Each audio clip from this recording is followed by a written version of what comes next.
Tenía 9 años cuando la noche dejó de ser un lugar seguro.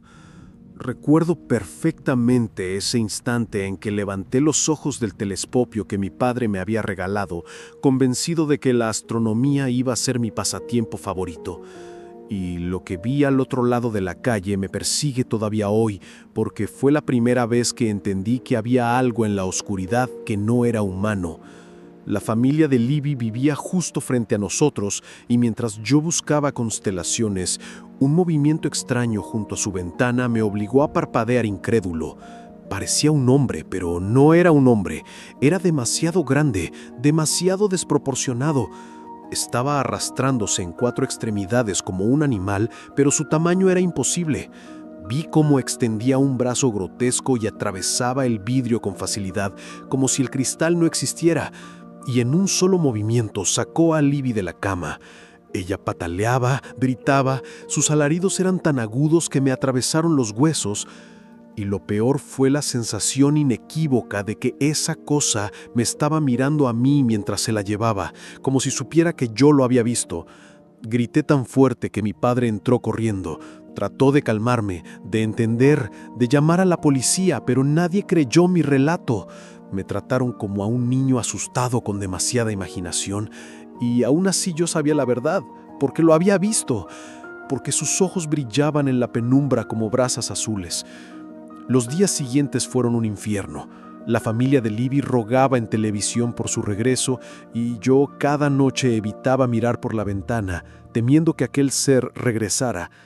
Pero al cabo de una semana, otra niña desapareció, Alice Evans, y pronto se corrió la noticia de que ya eran varias las que habían sido raptadas de la misma manera, todas sacadas de sus habitaciones en plena noche, todas niñas pequeñas. Cuando por fin la policía halló los cuerpos meses después en un viejo edificio abandonado, la ciudad entera se cubrió de luto, porque las familias tuvieron que enterrar a sus hijas en ataúdes cerrados.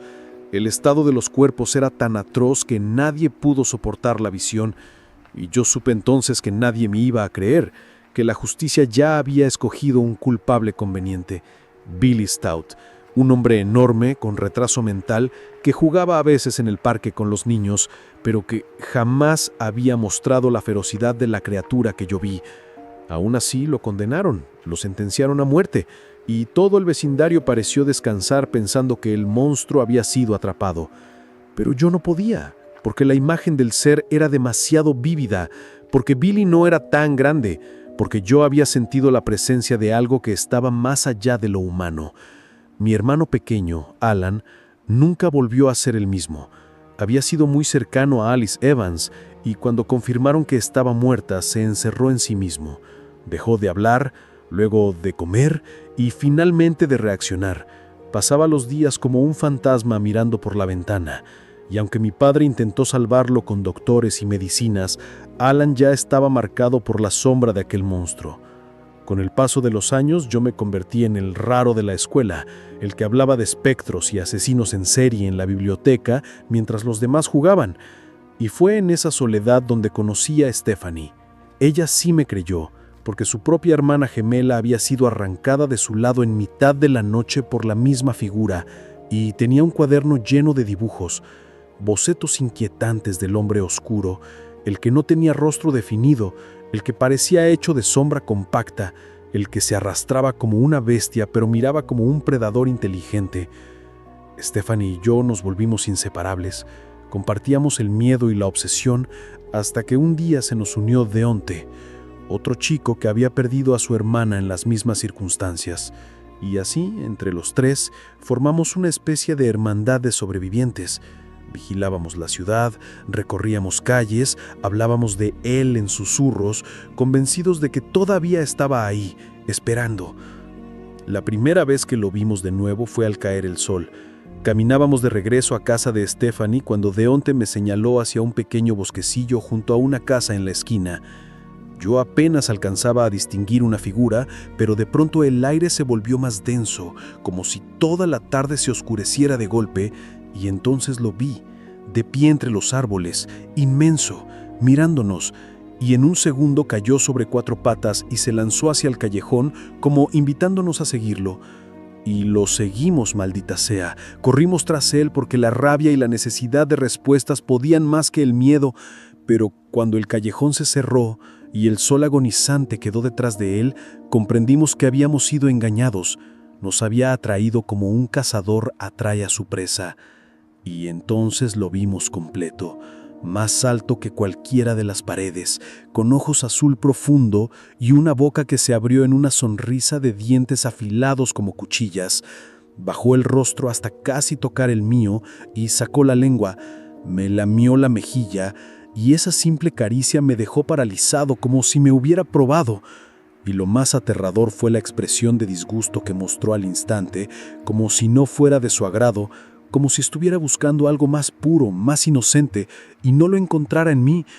Después se giró hacia Deonte, lo olfateó, retrocedió con un gruñido áspero, y sin más trepó el muro y desapareció en la oscuridad, dejándonos temblando, sabiendo que aquello no había terminado, que apenas era el comienzo de algo mucho más grande. El miedo no se fue aquella noche ni la siguiente, se quedó como un olor pegado a la piel, como el humo de una casa que se incendió y ya no existe, pero el hollín sigue en las manos. A la mañana siguiente, con el sol bien alto para que no hubiera sombras donde esconderse, volvimos los tres al lugar donde lo habíamos visto, y no sé si fue la valentía o la estupidez lo que nos empujó, pero apartamos a puntapiés las ramas del bosquecillo hasta encontrar un montículo de tierra removida que parecía tapar la boca de algo, un agujero redondo, oscuro, de esos que no devuelven la luz, lo bastante ancho como para que una persona cupiera sin rozar los bordes. Tiré una piedra y le escuchamos rebotar contra paredes húmedas antes de caer en lo que sonó a agua estancada. Y Deonte, en un gesto torpe de desafío, dijo que iba a mearse dentro por Andrea, la gemela de Stephanie, como si un acto sucio pudiera profanar la guarida de una criatura sucia. Desabrochó la cremallera, la risa a medio camino entre el miedo y la osadía, y entonces rugió. Desde el fondo del túnel un bramido que no parecía caber en un cuerpo, un arrastre de garras o de piedras, un golpe seco en la pared. Corrimos tan rápido que sentí la sangre latir detrás de los ojos, y cuando crucé el borde del arbolado, me atreví a mirar atrás. Un brazo negro como alquitrán emergió un segundo, enorme, con dedos demasiado largos que buscaban el aire donde hacía un instante estaba mi cuello. Después se retiró, como si hubiese olido algo que no le gustaba. Era su guarida, sin duda, y lo lógico habría sido sellar aquel agujero, llamar a alguien, pero ¿a quién? 3 años de es la imaginación de un niño nos habían enseñado que no vendría nadie. Así que hicimos lo único que nos quedaba.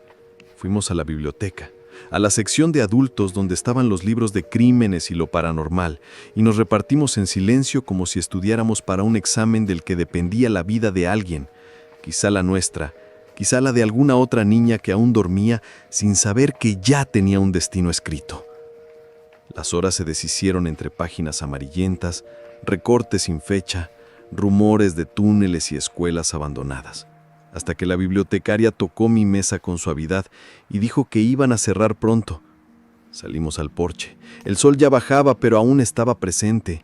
Encontré a Stephanie y a Deonte pegados, compartiendo los auriculares de su Walkman.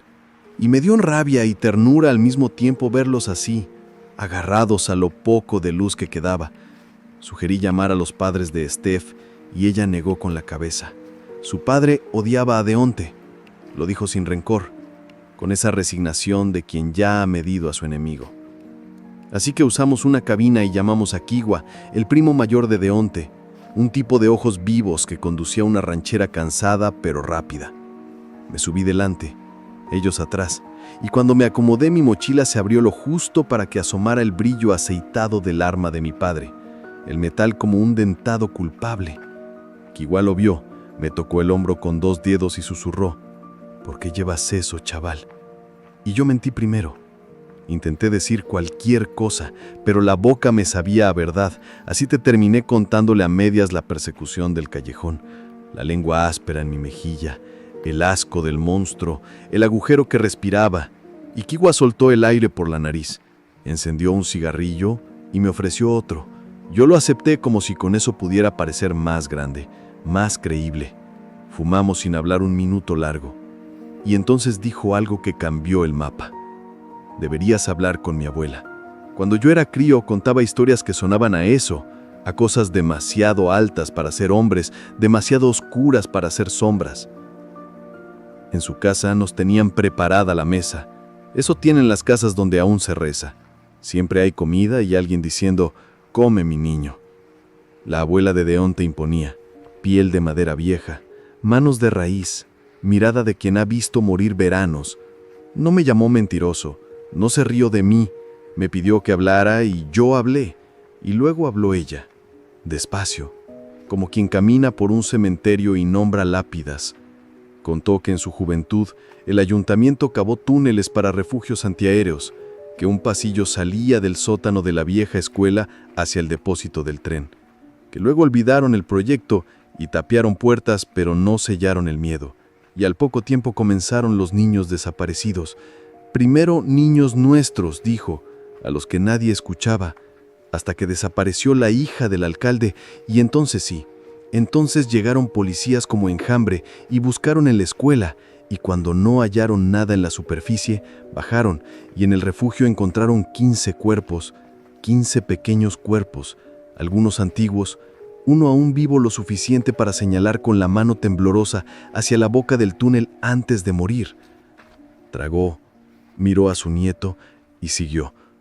Colgaron a un conserje, un hombre bueno pero lento, se llamaba Alton, porque hacía falta un culpable, alguien que pudieran mostrar para cerrar el caso y las bocas. Pero 10 años después volvió a ocurrir, y entonces la gente del barrio se organizó. Esa noche, dijo, y su voz se convirtió en otra cosa, una cuerda. Mi marido y mi cuñado se turnaron con la escopeta junto a la ventana de tu madre Deonte. El bicho entró igual, como un humo que decide ser carne.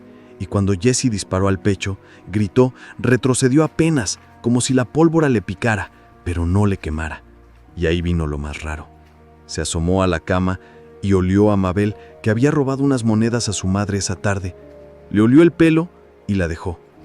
Luego miró a Jesse, el bueno, el que siempre decía sí, señora, y lo agarró del brazo con cariño y lo sacó por la ventana como si fuera suyo. Desde esa noche, cada año hicimos una pequeña maldad, una travesura sin daño, pero con pecado, como amarrarnos los cordones juntos en la iglesia para caer el salir y reír, como contestar que no cuando la maestra preguntaba, como meter ruido donde pedían silencio. No es un consejo santo, pero nos salvó. Ese bicho solo toma a los buenos, a los que rillan limpios, a los que no saben esconder ni una sombra.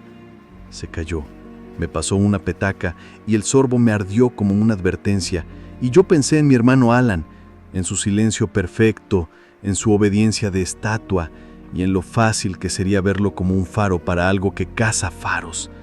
Dormimos poco y al amanecer tenía una idea que no sabía si era una estupidez o una revelación. Necesitábamos una prueba, un hombre, una pista vieja, y la abuela nos dio uno, Beatrice Stone, la madre de una de las niñas de entonces, viva todavía, en una residencia llamada Spring Haven. Me presenté en la tarde con una Biblia prestada y un cometido que cojeaba entre lo sagrado y lo profano. Dije que iba a leer salmos a los ancianos y me dejaron pasar. Recorrí pasillos de olor a leija y flores artificiales y cuando vi su placa en la pared, B. Stone, respiré hondo. La mujer estaba sentada de perfil mirando una ventana que solo mostraba un estacionamiento. Me senté, abrí el libro sin leer y pregunté en voz baja si recordaba los ojos, si eran azules, si los dientes eran como cuchillos. No se movió, no parpadeó, hasta que dijo que sí, y que cómo lo sabía, y entonces le conté el callejón, la lengua, el asco, y el solo se lleva a los buenos me salió sin pensarlo, como si las palabras fueran mías desde siempre.